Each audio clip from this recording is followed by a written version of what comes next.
आता आपल्या आवडत्या मालिकेचे संपूर्ण भाग मालिका प्रसारित झाल्यानंतर लगेचच पाहू शकता फक्त सन नेक्स्ट वर. भारतातील प्रेक्षकांसाठी मोफत सेवा. पण मला सांगा, तुम्ही हे लोकांना कसं पटवून देणार आहात? जेव्हा एक मुलगा एक मुलगी एका खोलीमध्ये एकत्र राहतात तेव्हा त्यांचं काहीतरी आहे असाच अर्थ निघतो. भले आपल्या जरी काही म्हणत नसेल ना, तरी लोकांच्या मनात तेच असतं आणि ते सेम तोच अर्थ घेतात. सर, तुम्ही मोठ्या घरातले आहात, तुमच्यासाठी हे सगळं खूप नॉर्मल आहे, पण आमच्यासाठी हे नॉर्मल नाहीये ना. आमच्या बाबतीत जेव्हा एखादी गोष्ट घडते ना अशी, तेव्हा त्या मुलीचं नाव खूप खराब होतं, बदनाम होते ती. आणि सर, ऑलरेडी एकदा माझं नाव तुमच्या नावासोबत जोडलं गेलंय ना, तेव्हा खूप सहन केलंय मी. आता मला नाही सहन करायचंय आणि मला पुन्हा ही गोष्ट नाही घडवू द्यायची. त्यामुळे प्लीज, मी नाही थांबणार आहे, मी जाणार आहे इथून. काय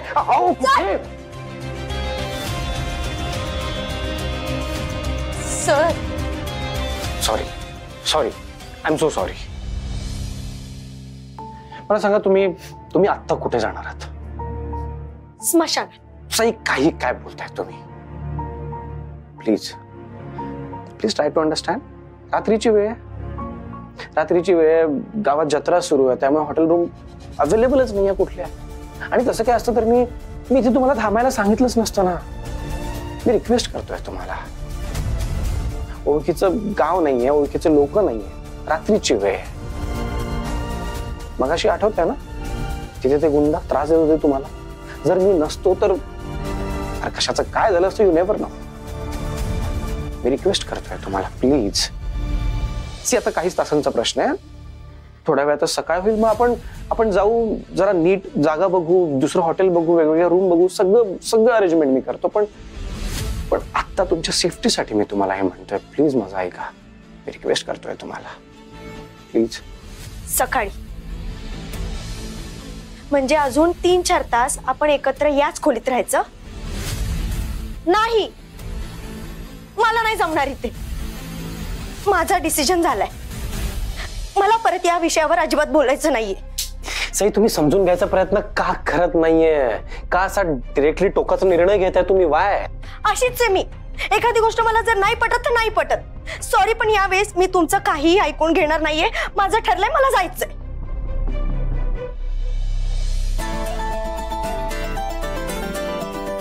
अरे अरे अरे, काय मॅरेथॉन मध्ये भाग घेतोयस की काय? एवढी प्रॅक्टिस कशासाठी? अरे ते गेसचं पाणी आहे, तू कशाला पितोयस? अहो साहेब, गेस नाही, फ्रॉड आहे ती. म्हणजे त्यांना बघितल्यापासूनच मला डाऊट होता. कसला डाऊट? अहो साहेब, नवरा बायको नाही ती. मग इकडे या.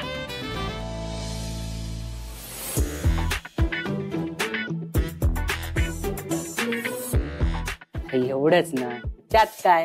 अरे तूच तर मगाशी बोललास की नवरा बायकोंमध्ये असली भांडणं होतच असतात. त्या मॅमनं आल्यापासनं तशाच रागवलेल्या होत्या. सर पण तर बोलले की नाही, त्यांचं नुकतंच लग्न झालंय, मग त्यांना सेट व्हायला वेळ लागेलच की नाही? अहो साहेब, मी माझ्या एक्सपिरियन्स वरून सांगतोय, गॅरंटी आहे आपली. हे दोघं नवरा बायको नाही ती. हे बघ दीडशाने, मला मान्य आहे मला लग्नाचा एक्सपिरियन्स नाही, पण मला माणसांची पारख आहे. मला माहितीये त्यांचं लग्न झालंय. अहो साहेब, नाहीये ते नवरा बायको. अरे झालंय. अहो नाही ते साहेब. अरे हो. अहो नाही ती म्हणलं. लावतो पैज. जर ते नवरा बायको नसले तर मी तुला 200 रुपये देणार, पण जर असले तर अहो साहेब, याच्यात पैज कशाला लावायची? आता तुम्ही चला माझ्या सोबत आणि ऐका स्वतःच्या कानाने, सगळा डाऊट क्लिअर होतोय तुमचा. पैज हरायची भीती वाटते ना? जा, तू तुझ्या कामालाच जा, नुसता आपला टाइमपास. अहो साहेब, खरं सांगतोय मी, गॅरंटी आहे आपली. मग घाबरतो कशाला आहेस? लाव ना पैज. ठीक आहे साहेब, लागली पैज. तुम्ही 200ची नोट तयार ठेवा फक्त. बघू कोण कोणाला 200ची नोट देत आहे. चल चल चल चल.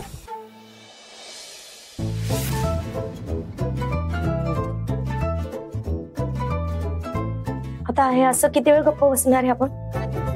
काहीतरी डिसिजन घ्यावा लागेल ना. इतक्या रात्री 3 वाजता कुठलं डिसिजन घ्यायचंय आपण? ठीक आहे, माझा डिसिजन झालाय, मी जाते इथून. सही सही सही सही प्लीज. काय चाललंय तुमचं? तुम्हाला खरंच समजत नाहीये की तुम्हाला मुद्दाम समजून घ्यायचं नाही? तुम्ही कशाला टेन्शन घेताय सर? तुम्ही इथेच राहा ना. व्हॉट यू मीन? तुम्हाला असं वाटतंय की मला माझं टेन्शन येतंय? सिरियसली? मगापासून मी तुम्हाला गळा फोडून फोडून सांगतोय की आता या वेळेला या हॉटेलच्या बाहेर पडणं सेफ नाहीये आणि बाकी सगळे हॉटेल्स बुक असल्यामुळे आणखी कुठली रूम अवेलेबल होण्याचे चान्सेस खूप कमी आहेत. ही सिंपल गोष्ट कळत नाहीये का तुम्हाला? सर प्लीज, तुम्ही हे असले कुठलेही लॉजिक्स ना मला सांगू नका. ते मी ऐकणारही नाहीये आणि ते समजूनही घेणार नाहीये. ओके फाईन, आपण दोघी या रूम मध्ये एकत्र राहतो, हाच प्रॉब्लेम आहे ना? हो. सॉल्व्ह करतो तुमचा प्रॉब्लेम. मी आता लगेच चाललोय. बाय. नाही नाही, का? आता तुमचा प्रॉब्लेम सॉल्व्ह होतोय ना, मग नाही का म्हणताय? मला सांगा, ही रूम कोणी बुक केलीये? तुम्ही केलीये ना, म्हणजे इथे तुम्हीच राहायला हवं. सर प्लीज, आधीच खूप केलंय तुम्ही माझ्यासाठी, आता माझ्यावर उपकार नका करू तुम्ही प्लीज. सिरियसली? उपकार? सही काय बोलताय तुम्ही? आपल्या मैत्रिणीवर कोणी उपकार करता का? सर, माझे ना शब्द चुकले असतील, पण माझ्या भावना समजून घ्या ना तुम्ही प्लीज. तुम्ही इथेच राहा, आधीच खूप थकलाय तुम्ही, तुम्हाला आरामाची गरज आहे. आणि असंही तुम्हाला सकाळी लवकर उठून देवीचं दर्शन घ्यायला जायचंय ना. आणि तुम्हाला पण जायचंय ना सकाळी देवळात पत्रिका ठेवायला? की आत्ताच जाऊन रांग लावणार आहात देवळासमोर तिथे? आयडिया चांगली आहे तशी. मी एक काम करते, मी आत्ताच निघते. ओ शांती शांती, सहीची शांती. मी मस्करी केली, आता गंमत होती ती.